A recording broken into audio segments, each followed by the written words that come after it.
All right, now we want to create some calculated fields, and we can do that in SQL pretty much like we do in Excel with the arithmetic operators that we have, and then also the functions that we've started taking a look at. So let's go ahead and create a query with some calculated field results.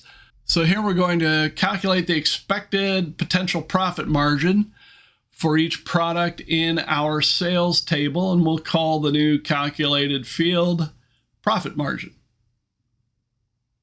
All right, so let's get that going.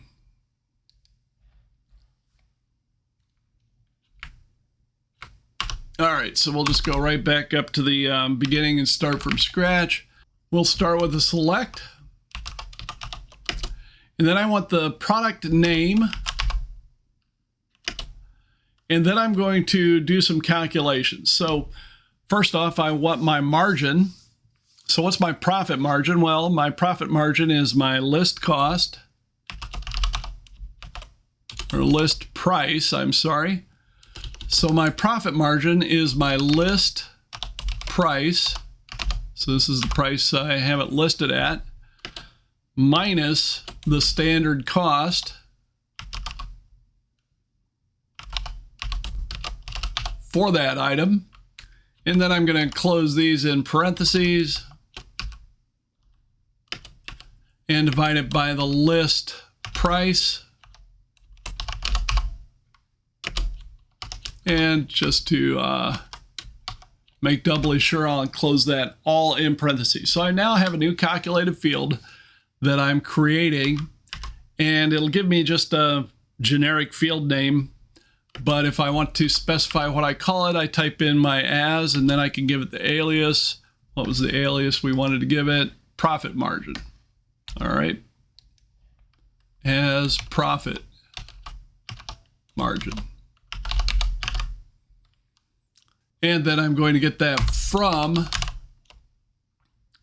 my product table. And let's go ahead and order that by profit margin. So profit margin in descending order. And then by the product name. All right. All right, so let's see how this goes.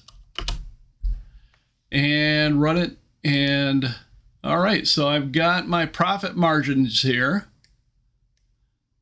Starting at 0.64 for my mountain bike socks. Looks like my large and medium have the same profit margin. Fender sets. All right, so this is a good way for me to analyze my profit margins, see which are my most profitable products, and then I can also start to determine, do I want to do some price adjustments or start trimming the inventory that I'm carrying, and all those good decisions that need to be made. So, all right, we've done a calculated field. I think that's it for this video. Let's go back and see what we want to do next in the module.